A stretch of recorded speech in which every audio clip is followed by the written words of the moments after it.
Jesus said, people are evil. Essentially, that's the way we are born. We're born with a sin nature. We've all been born in sin.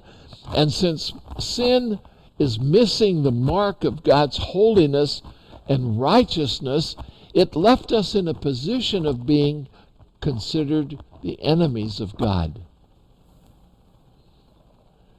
But in Romans 5:10 we read, God demonstrates his own love toward us in that while we were still sinners, Christ died for us. You could read it this way: while we were still his enemy, Jesus died for us. This was, in fact, an act of God's grace, and he displayed what I call a 50-cent theological word, propitiation. And propitiation literally means to give a gift in order to make friends.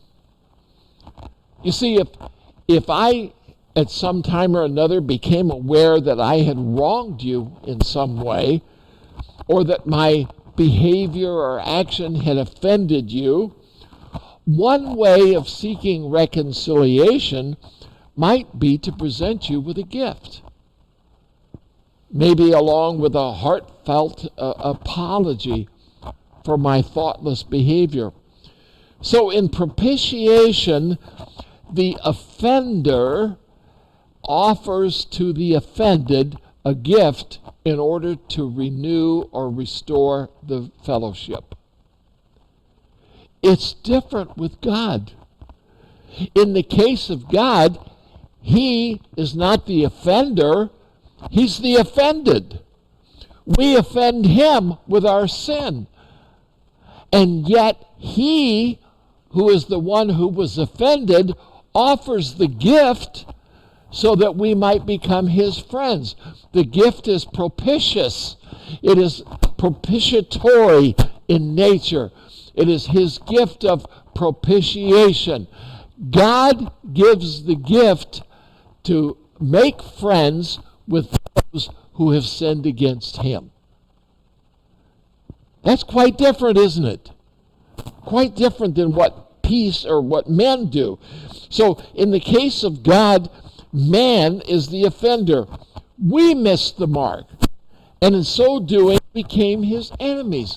But God offers the gift of propitiation. And I think, personally, only God could think of doing it that way. It wouldn't be natural to us, would it? Listen to Romans 5, chapter 5, verses 1 and 2.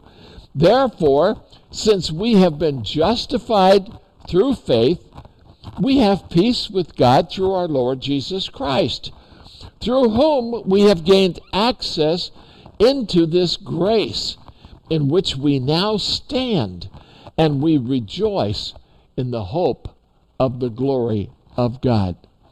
So grasp this amazing truth, my friends. It is because of Christ's sacrifice that man can be restored to a relationship of peace with God. And that offers a deep and abiding peace that no one or no thing can take away.